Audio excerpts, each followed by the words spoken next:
There are growing concerns about the continuous adoption of conventional farming practices which contribute to the country's degrading soil quality levels. The Ghana Institute of Horticulturists is the latest to join calls against farming methods that tend to negatively affect the soil structure with consummate effects on food and nutrition security.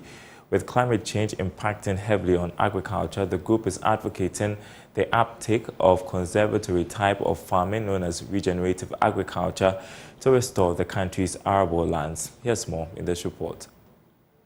Many arable lands in Ghana are continuously eroding owing to poor agricultural practices, mining, infrastructure and urban expansion, illegal logging, overgrazing, among others. With the country's soil erosion level pegged at nearly 40%, the worrying trend of depletion is a threat to agricultural productivity.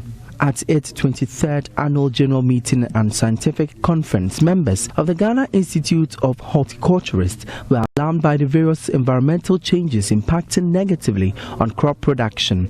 Professor Harrison Dapa is a crop scientist.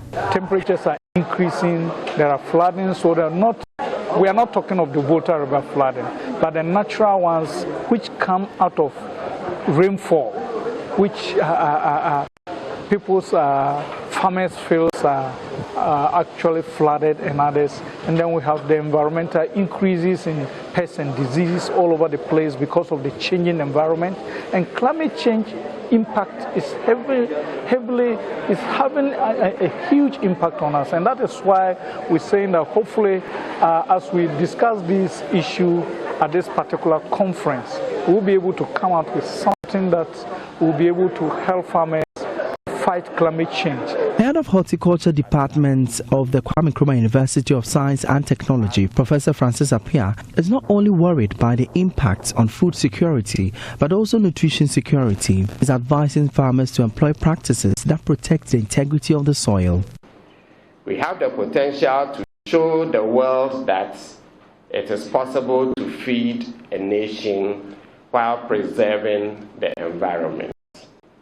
We need to keep a balance of feeding the nation through proven practices for yield and quality, and then keeping its health. We can be the torchbearers of regenerative horticulture while not abandoning the known practices with capacity for yield without neglecting quality, setting an example for sustainable practices that can nourish our people and protect our planet. Themed the sustainable crop production and food security through regenerative agriculture, the scientific conference brought together industry players in the crop production hub. The group is prevailing on the government and other private investors to channel resources into the horticultural sector.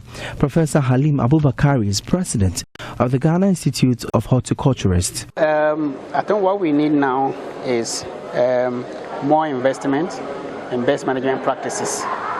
We've been doing that over the years, and if you look at a lot of the money that goes into regenerative agriculture and sustainable agriculture, they're mainly from NGOs and donor organizations, and we all know that this is not sustainable.